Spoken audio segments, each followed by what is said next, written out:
بسم اللہ والحمد للہ والصلاة والسلام علی ابی القاسم محمد ابن عبداللہ خاتم النبیین۔ ذرا تصور کریں ایک پتھر کا، ایک ٹھوس، سرد اور بالکل بے جان پتھر۔ اب ذرا سوچیں کہ انسان کے سینے کے اندر، ہمارے اپنے سینے کے اندر کوئی ایسی چیز دھڑک رہی ہو جو اس پتھر سے بھی زیادہ سخت ہو، زیادہ بے حس ہو۔ ہاں، یہ واقعی ایک رونگٹے کھڑے کر دینے والا تصور ہے۔ بالکل۔ تو آج کے اس گہرے مطالعے میں ہم اپنے فراہم کردہ مواد کی روشنی میں ایک انتہائی لرزہ خیز روحانی حالت کا جائزہ لے رہے ہیں۔ ہم بات کر رہے ہیں انسانی دل کی بیماریوں کی، اور خاص طور پر اس کیفیت کی جسے قسوہ کہتے ہیں، یعنی دل کی سختی۔ صحیح۔ اور ہم یہ سمجھنے کی کوشش کریں گے کہ کیسے روزمرہ کی بظاہر معصوم لگنے والی غفلتیں دل پر تہیں چڑھاتی ہیں، اور پھر یہ سخت دل کس طرح تکبر اور کذب یعنی جھوٹ کا زہر اگلنے لگتا ہے۔ اصل میں جب میں ان ذرائع کا مطالعہ کر رہا تھا تو یہ دیکھ کر کے ایک انسان کا دل کتنی خاموشی اور تیزی سے اس کیفیت میں مبتلا ہو سکتا ہے، بے اختیار زبان سے استغفر اللہ نکلتا ہے۔ بالکل، مطلب یہ ایک ایسا آئینہ جس میں خود کو دیکھنا ہم سب کے لیے ضروری ہے۔ بالکل ضروری ہے۔ دیکھیں، یہ ایک ایسا موضوع ہے جو سیدھا ہماری انسانیت کی بنیاد پر ضرب لگاتا ہے۔ اگر ہم اپنے مواد کا گہرائی سے تجزیہ کریں تو ایک بہت ہی بنیادی اور چونکا دینے والی بات سامنے آتی ہے۔ وہ کیا؟ وہ یہ کہ ہم عموماً تکبر، جھوٹ یا بے حسی کو الگ الگ برائیاں سمجھتے ہیں نا؟ ٹھیک ہے۔ لیکن حقیقت میں یہ الگ بیماریاں نہیں ہیں۔ دل کی سختی یعنی قسوہ وہ واحد اور اصل کینسر ہے جو روح میں پیدا ہوتا ہے۔ باقی تمام برائیاں، چاہے وہ دوسروں کو حقیر سمجھنا ہو یا اپنی ذات کے خول میں بند ہو کر جھوٹ بولنا، اسی ایک بیماری کی مختلف شاخیں ہیں۔ اچھا، یعنی جڑ ایک ہی ہے۔ بالکل ایسا ہی ہے۔ ہاں، بالکل۔ جب دل نامی اس عضو کا وہ حصہ ہی مر جائے جو ہمدردی، ندامت اور خوف محسوس کرتا ہے، تو پھر مطلب انسان کے اعمال سے خیر کی توقع رکھنا ایسا ہی ہے جیسے کسی بنجر زمین سے پھول کھلنے کی امید رکھنا۔ بالکل صحیح کہا آپ نے۔ سوکھی زمین سے کچھ نہیں نکلتا۔ یہ بات کہ تمام روحانی بیماریاں ایک ہی جڑ سے نکلتی ہیں، یہ تو سوچنے کا پورا زاویہ ہی بدل دیتی ہے۔ تو پھر ہمیں سب سے پہلے اس جڑ کو یعنی قسوہ کو سمجھنا ہوگا۔ جب ہم عام بول چال میں کہتے ہیں کہ فلاں کا دل بہت سخت ہے، تو ہم عموماً کسی ظالم شخص کا تصور کرتے ہیں۔ ہاں، عام طور پر یہی سمجھا جاتا ہے۔ لیکن لغت اور روحانیت کی دنیا میں اس قسوہ کا اصل میکانزم کیا ہے؟ یہ کام کیسے کرتا ہے؟ دیکھیں، مشہور عربی لغت نگار ابن منظور نے اس لفظ کی جو تشریح کی ہے وہ محض ایک عمومی سختی تک محدود نہیں ہے۔ قسوہ کا مطلب ہے دل سے نرمی، رحم اور خشوع کا مکمل طور پر نچڑ جانا یا خشک ہو جانا۔ اوہ، مکمل طور پر خشک ہو جانا۔ ہاں، اسے آپ یوں سمجھیں کہ دل ایک ایسا سینسر ہے جسے اللہ نے دوسروں کا درد محسوس کرنے اور حق کو پہچاننے کے لیے بنایا ہے۔ قسوہ وہ کیفیت ہے جب یہ سینسر کام کرنا چھوڑ دیتا ہے۔ قرآن مجید میں سورۃ البقرہ کی وہ مثال جس کا آپ نے شروع میں اشارہ کیا وہ بہت طاقتور ہے۔ جی، پتھروں والی مثال۔ بالکل، فرمایا گیا کہ کچھ دل پتھروں سے بھی زیادہ سخت ہو جاتے ہیں، اور اس کی وجہ یہ بتائی گئی کہ پتھروں میں سے تو پھر بھی چشمے پھوٹ پڑتے ہیں، وہ تو پھر بھی پھٹ جاتے ہیں اور ان سے پانی نکل آتا ہے۔ کچھ پتھر خوف خدا سے گر پڑتے ہیں۔ صحیح۔ لیکن انسان کا وہ دل جو قسوہ کا شکار ہو جائے، اس میں سے ندامت کا، احساس کا یا کسی دوسرے کے درد کا ایک قطرہ بھی نہیں رستا۔ وہ ایک مکمل بند اور بنجر خول بن جاتا ہے۔ یہاں مجھے بڑی الجھن ہو رہی ہے، اور میرا خیال ہے کہ ہم میں سے اکثر لوگ اس کا شکار ہوتے ہیں۔ چلیں اس کو تھوڑا تفصیل سے سمجھتے ہیں۔ ہم نے اکثر ایسے لوگ دیکھے ہیں جو کسی بہت بڑے صدمے پر یا کسی قریبی عزیز کی موت پر روتے نہیں ہیں۔ وہ خاموش رہتے ہیں۔ جی، وہ بالکل خاموش رہتے ہیں۔ ہم فوراً کہہ دیتے ہیں کہ اس کا دل کتنا سخت ہے، لیکن دوسری طرف ہمیں سکھایا جاتا ہے کہ مصیبت پر قابو پانا، جذبات کو سنبھالنا، یہ تو صبر ہے۔ تو کیا کسی صدمے پر جذبات کا اظہار نہ کرنا دل کی سختی ہے؟ یہ ایک بہت اہم نقطہ ہے۔ ہاں، تو ہم صبر اور قسوہ کے درمیان لکیر کیسے کھینچیں گے؟ کیونکہ بظاہر دونوں میں انسان رو نہیں رہا ہوتا۔ میں بتاتی ہوں، یہ سوال اس پورے تصور کی جان ہے، اور اس کا سب سے خوبصورت جواب ہمیں علامہ ابن قیم کے تجزیے میں ملتا ہے۔ وہ بتاتے ہیں کہ صبر اور قسوہ بظاہر ایک جیسے لگتے ہیں، لیکن اندر سے یہ ایک دوسرے کی ضد ہے۔ ضد ہیں؟ وہ کیسے؟ دیکھیں، صبر کا میکانزم یہ ہے کہ دل کے اندر تکلیف کی لہریں اٹھ رہی ہوتی ہیں، انسان اندر سے ٹوٹ رہا ہوتا ہے، اسے شدید درد محسوس ہو رہا ہوتا ہے، لیکن وہ چیختا چلاتا نہیں ہے۔ بالکل وہ اپنی عقل اور ایمان کے ذریعے اپنے اعضاء اور اپنی زبان کو قابو میں رکھتا ہے۔ وہ واویلا نہیں کرتا، شکوہ نہیں کرتا، یعنی جو ہم نے سینسر کی بات کی تھی نا، وہ سینسر مکمل طور پر زندہ ہے، صرف رد عمل کو ایک مثبت ڈسپلن میں رکھا گیا ہے۔ اچھا، یعنی درد موجود ہے۔ ہاں، اس کے برعکس کسوہ میں انسان کو سرے سے کوئی درد محسوس ہی نہیں ہو رہا ہوتا، اندر کوئی طوفان نہیں ہوتا، بلکہ ایک مردنی چھائی ہوتی ہے۔ اسے اس بات سے کوئی فرق ہی نہیں پڑتا کہ کیا نقصان ہوا ہے یا کسی کو کیا تکلیف پہنچی ہے۔ اوہ، اب یہ بات بری طرح سمجھ میں آئی۔ یعنی صبر میں آپ درد کو محسوس کر کے اسے منظم کرتے ہیں، جبکہ کسوہ میں درد محسوس کرنے کی صلاحیت ہی ختم ہو چکی ہوتی ہے۔ 100% ایسا ہی ہے، اور اس کسوہ کی نشانیاں روزمرہ زندگی میں بہت بھیانک شکل میں نظر آتی ہیں۔ آپ نے مشاہدہ کیا ہوگا کہ لوگ جنازوں میں شریک ہوتے ہیں، سامنے قبر کھودی جا رہی ہوتی ہے۔ ہاں، ایک انسان مٹی میں اتارا جا رہا ہوتا ہے۔ بالکل، لیکن پاس کھڑے لوگ اپنی دنیاوی تجارت کی یا سیاست کی باتیں کر رہے ہوتے ہیں، بلکہ بعض اوقات تو ہنس بھی رہے ہوتے ہیں۔ موت، جو انسان کے لیے سب سے بڑی عبرت ہے، وہ بھی ان کے اندر کوئی ارتعاش پیدا نہیں کرتی۔ یہ تو واقعی ہمارے معاشرے کا ایک بہت عام اور تلخ منظر ہے۔ اور امام غزالی نے اس طرف بھی توجہ دلائی ہے کہ جب انسان کثرت گناہ کا شکار ہوتا ہے تو یہ تلاوت سن کر بھی دل کا نہ پسیجنا ایک انتہائی خوفناک حالت ہے۔ استغفر اللہ، یہ تو روحانی موت ہے، جہاں حق کی آواز بھی دل کے تاروں کو نہیں چھیڑتی۔ اللہ معاف کرے۔ یہ جنازے والی مثال بہت حقیقت پسندانہ تھی، لیکن اگر ہم تھوڑا اور گہرائی میں جائیں تو کوئی بھی انسان پیدائشی طور پر ایسا نہیں ہوتا۔ نہیں، بالکل نہیں۔ ہم سب جانتے ہیں کہ انسان ایک نرم اور صاف فطرت پر پیدا ہوتا ہے۔ تو پھر یہ دل جو شروع میں اتنا حساس ہوتا ہے، وہ اس حد تک سخت اور بنجر کیسے ہو جاتا ہے؟ یہ تنزیلی واقع کیسے ہوتی ہے؟ اس کی سب سے بڑی وجہ جو ہمارے مواد میں بار بار سامنے آتی ہے وہ ہے غفلت۔ اور دیکھیں، غفلت محض کچھ دیر کے لیے بھول جانے کا نام نہیں ہے، یہ شعوری یا لاشعوری طور پر حقائق سے منہ موڑنے کی ایک مستقل کیفیت بن جاتی ہے۔ یعنی جان بوجھ کر آنکھیں بند کر لینا۔ ہاں، ہوتا یہ ہے کہ جب انسان اللہ کے ذکر سے دور ہوتا ہے تو اس کے دل کا دفاعی نظام کمزور پڑ جاتا ہے۔ حدیث میں اس کا میکانزم بہت واضح بیان کیا گیا ہے۔ جب انسان کوئی ایک گناہ کرتا ہے، کوئی بھی غلط کام کرتا ہے، تو اس کے دل پر ایک سیاہ دھبا لگ جاتا ہے، جسے عربی میں نقطۂ سودا کہتے ہیں۔ مجھے یہ کسی مزدور کے ہاتھوں کی طرح لگ رہا ہے، جیسے اگر کوئی شخص پہلی بار کدال چلائے تو اس کے ہاتھوں کی جلد نرم ہوتی ہے اور فوراً چھالے پڑ جاتے ہیں، اسے شدید درد ہوتا ہے۔ ہاں، بہترین تشبیہ ہے۔ لیکن اگر وہ بنا رکے وہ کام کرتا رہے تو ان چھالوں کے اوپر ایک سخت جلد، ایک گٹھا سا بن جاتا ہے، جسے انگلش میں کیلس کہتے ہیں۔ پھر اسے رگڑ لگنے سے بھی درد نہیں ہوتا۔ کیا یہ نقطۂ سودا بھی دل پر پڑنے والے روحانی کیلسز ہیں؟ بالکل، یہ تشبیہ بالکل 100% درست ہے۔ وہ سیاہ دھبا دراصل ایک روحانی کیلس ہی ہے۔ جب انسان گناہ کرتا ہے تو دل کو چھالا پڑتا ہے، اسے ندامت ہوتی ہے۔ اور اگر وہ توبہ کر لے تو؟ اگر وہ توبہ کر لے تو وہ چھالا ٹھیک ہو جاتا ہے اور جلد دوبارہ نرم ہو جاتی ہے۔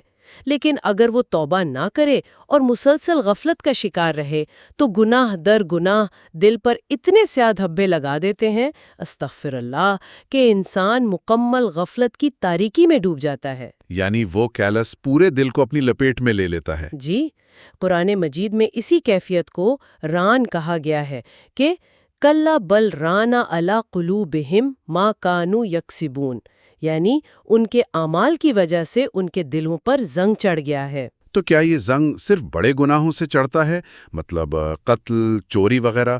کیونکہ ذرائع میں تو کچھ ایسی روزمرہ کی عادات کا بھی ذکر ہے جو بظاہر گناہ نہیں لگتی۔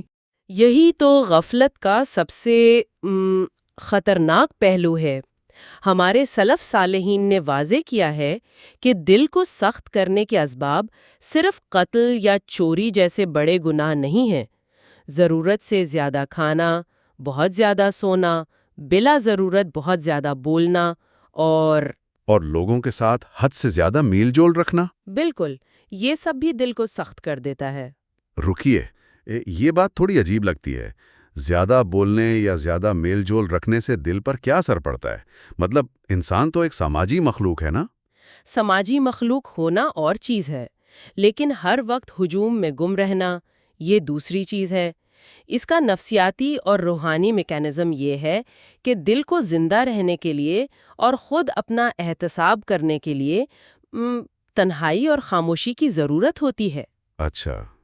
جب آپ مسلسل بول رہے ہوتے ہیں یا ہر وقت لوگوں کے ساتھ مشغول رہتے ہیں تو آپ کی ساری توانائی باہر کی طرف خرچ ہو رہی ہوتی ہے۔ آپ کے پاس وہ خاموشی بچتی ہی نہیں جس میں آپ اپنے اندر جھانک سکیں۔ تو اس سے دل کی حساسیت پر اثر پڑتا ہے؟ جی، بلا ضرورت ہنسی مذاق اور فضول گفتگو دل کی حساسیت کو رگڑ رگڑ کر ختم کر دیتی ہے۔ ہم اکثر محفلوں میں گھنٹوں فضول گفتگو اور ہنسی مذاق میں دل کی نرمی کو مار دیتے ہیں، استغفر اللہ، اور ہمیں اندازہ بھی نہیں ہوتا کہ ہم اندر سے کتنے کھوکھلے ہو رہے ہیں۔ یہ تو واقعی ایک بہت ہی خوفناک منظر کشی ہے۔ تو جب دل پر یہ کیلسز بن جاتے ہیں اور وہ پوری طرح بے حس ہو جاتا ہے تو پھر اس کا اگلا مرحلہ کیا ہوتا ہے؟ مواد بتاتا ہے کہ یہیں سے تکبر جنم لیتا ہے، لیکن ایک بے حس دل مغرور کیسے ہو جاتا ہے؟ ان کا آپس میں تعلق بہت منطقی ہے۔ وہ کیسے؟ دیکھیں، جب دل سخت ہو جاتا ہے تو اس میں سے دوسروں کی اہمیت اور احساس نکل جاتا ہے، اور جب دوسروں کی اہمیت نکلتی ہے تو اس خالی جگہ کو انسان کی اپنی ذات بھر لیتی ہے۔ یعنی صرف میں اور میں۔ بالکل، اسے صرف اپنا آپ، اپنی خواہشات اور اپنی بڑائی نظر آنے لگتی ہے، اور یہی تکبر ہے۔ حدیث رسول میں تکبر کی جو جامع تعریف کی گئی ہے وہ ہے بطر الحق و غمت الناس، یعنی حق کو جھٹلانا اور لوگوں کو کیڑے مکوڑے یا حقیر سمجھنا۔ یعنی صرف یہ سمجھنا کہ میں بہت اچھا ہوں تکبر نہیں ہے، بلکہ یہ سمجھنا کہ دوسرے مجھ سے کمتر ہیں، یہ تکبر کی اصل بنیاد ہے۔ 100%۔ اور اس تکبر کے 3 درجے بتائے گئے ہیں۔ سب سے بدترین درجہ اللہ کے مقابلے میں تکبر ہے، جیسے فرعون نے کہا کہ میں ہی تمہارا سب سے بڑا رب ہوں۔ نعوذ باللہ۔ اور دوسرا درجہ رسولوں کے مقابلے میں تکبر ہے کہ انسان اپنی نام نہاد عقل کو وحی پر ترجیح دے اور انبیاء کی پیروی کو اپنی شان کے خلاف سمجھے۔ اور تیسرا درجہ عام لوگوں کے مقابلے میں تکبر ہے، یعنی خود کو دوسروں سے برتر، زیادہ عقل مند یا زیادہ پاک باز سمجھنا۔ اس تیسرے درجے پر رکتے ہیں ذرا۔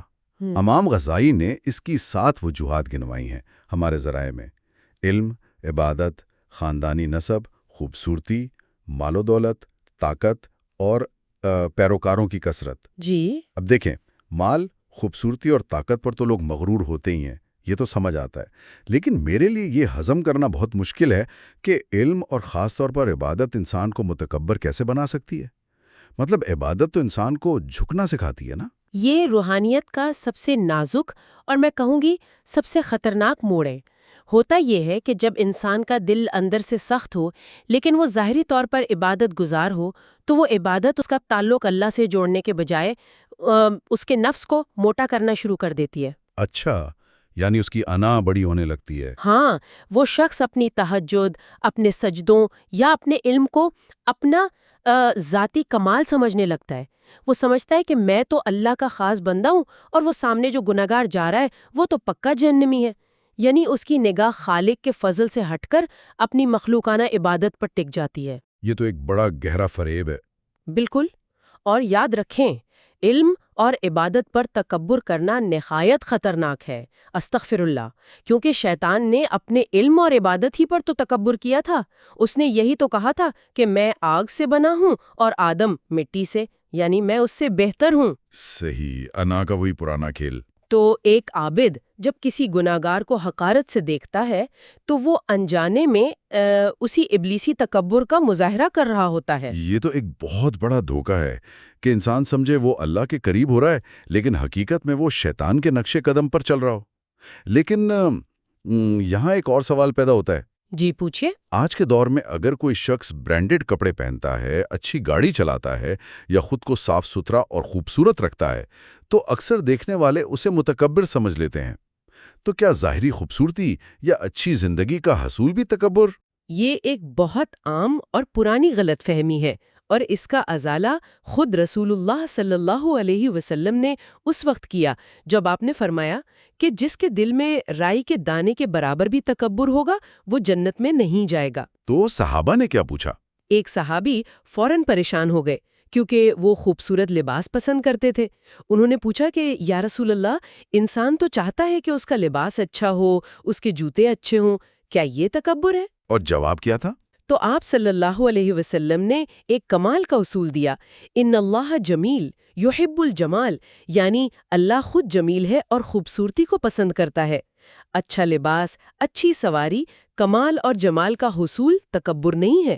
تکبر صرف یہ ہے کہ تم سچائی کو ٹھکرا دو اور دوسروں کو اپنے سے کمتر سمجھو۔ مطلب ظاہری حالت سے زیادہ یہ دل کی حالت کا معاملہ ہے۔ بالکل، ایک شخص پرانے اور پھڑے پرانے کپڑوں میں بھی متکبر ہو سکتا ہے اگر وہ اپنے دل میں دوسروں کو حقیر جانتا ہے، اور ایک شخص ریشم پہن کر بھی متواضع ہو سکتا ہے اگر وہ دل سے خود کو اللہ کا محتاج سمجھتا ہے۔ یہ وضاحت واقعی بہت ضروری تھی۔ اب ذرا ان کڑیوں کو جوڑتے ہیں۔ غفلت سے دل سخت ہوا۔ سخت دل نے انسان کے اندر تکبر اور اپنی جھوٹی بڑائی کا احساس پیدا کیا۔ اب مواد ہمیں بتاتا ہے کہ یہ تکبر معاشرے میں ایک عملی بیماری کی شکل اختیار کرتا ہے جسے کذب یعنی جھوٹ کہتے ہیں۔ ایک مغرور انسان جھوٹا کیوں ہو جاتا ہے؟ ان دونوں کا آپس میں کیا تعلق ہے؟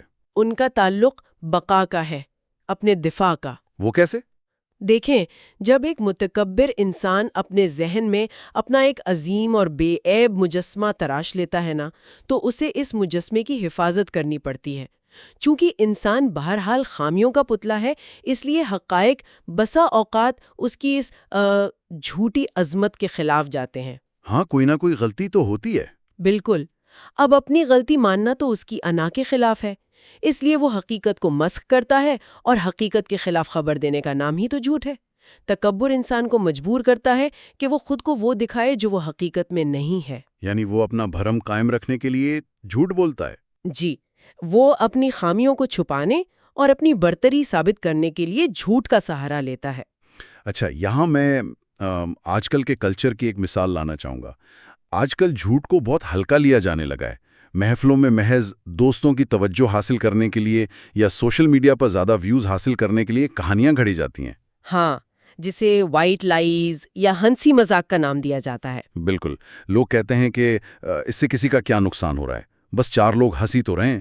کیا اس طرح کا جھوٹ بولنا واقعی کوئی سنگین مسئلہ ہے؟ دیکھیں، شرعی اور روحانی نقطہ نظر سے سفید جھوٹ نام کی کوئی چیز وجود نہیں رکھتی۔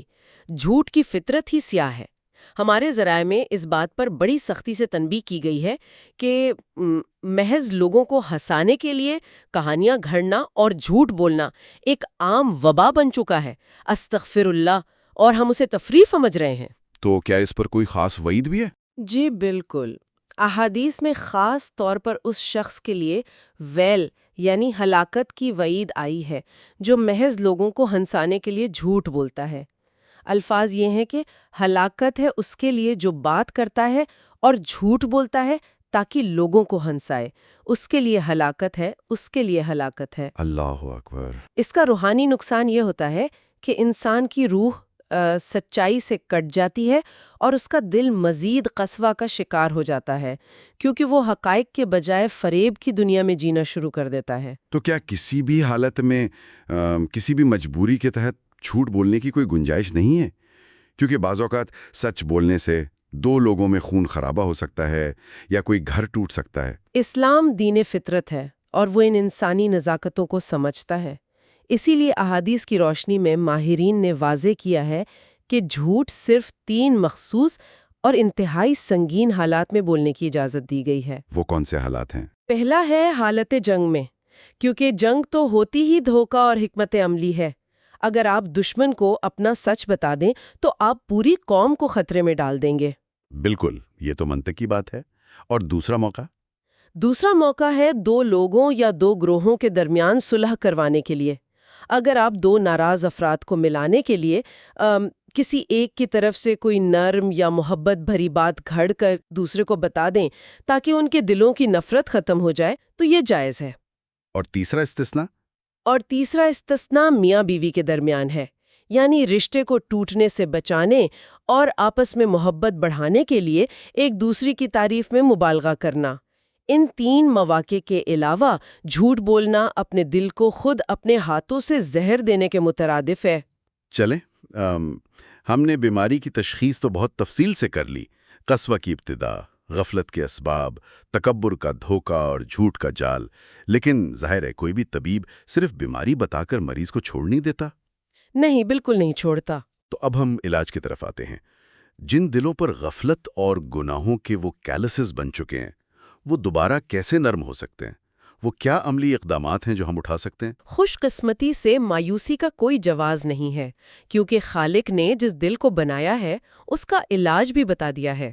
دل کو نرم کرنے کا سب سے بڑا روحانی علاج قرآن مجید کی تلاوت اور اس پر گہرا غور و فکر ہے۔ سبحان اللہ۔ اللہ کا کلام وہ روحانی بارش ہے جو دل کی بنجر اور سخت ترین زمین کو بھی پھاڑ کر اس میں سے زندگی نکال سکتی ہے۔ دوسری اہم چیز، جیسا کہ ہم نے دل کے زنگ اور ان سیاہ دھبوں کی بات کی تھی، تو اس زنگ کو کاٹنے کے لیے اللہ کا ذکر بہترین آلہ ہے، یعنی مستقل یاد۔ ہاں، اس لیے ہمیں ہر وقت اپنے دل کا جائزہ لیتے رہنا چاہیے اور دل کی سختی سے بچنے کے لیے کثرت سے استغفر اللہ پڑھنا چاہیے تاکہ یہ زنگ اترتا رہے۔ ذکر الہی وہ سیکل ہے جو دل کے آئینے کو دوبارہ چمکا دیتا ہے۔ یہ تو روحانی اعمال ہو گئے، لیکن کیا کچھ جسمانی یا سماجی اعمال بھی ہیں جو دل پر براہ راست اثر ڈالتے ہیں؟ کیونکہ مجھے لگتا ہے کہ موت کو یاد رکھنا اور قبرستان جانا بھی بہت کارآمد ہو سکتا ہے۔ یقیناً، قبرستان کی زیارت کرنا اور موت کو یاد رکھنا دراصل اس تکبر کو توڑنے کا ہتھوڑا ہے جس پر ہم نے پہلے بات کی تھی۔ وہ کیسے ٹوٹتا ہے؟ جب انسان دیکھتا ہے کہ بڑے بڑے متکبر، خوبصورت اور مالدار لوگ آج مٹی کا ڈھیر بنے پڑے ہیں تو اس کی انا پاش پاش ہو جاتی ہے۔ اسی طرح بیماروں کی عیادت کرنا اسے اپنی صحت کی نعمت اور کمزوری کا احساس دلاتا ہے۔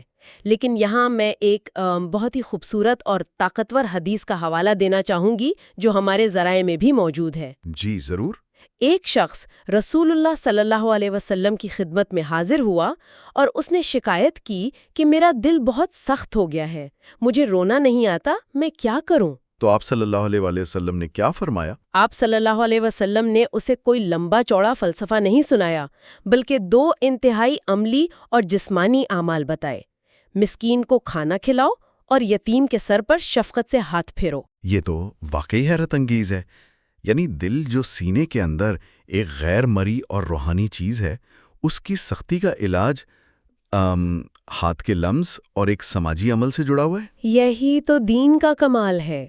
جب ایک انسان، چاہے وہ کتنا ہی امیر یا طاقتور کیوں نہ ہو، وہ اپنے ہاتھوں سے ایک مسکین کو کھلاتا ہے یا جھک کر ایک یتیم بچے کے سر پہ پیار سے ہاتھ پھیرتا ہے، تو وہ دراصل اپنے تکبر کو زمین پر پٹخ رہا ہوتا ہے۔ کیا خوبصورت بات ہے۔ وہ لمس، وہ شفقت کی حرارت سیدھا اس کے دل کی ان سخت تہوں کو پگھلانا شروع کر دیتی ہے اور احساس کے وہ بند سینسرز دوبارہ کھل جاتے ہیں۔ یہ واقعی ایک مکمل اور مربوط سائیکل ہے۔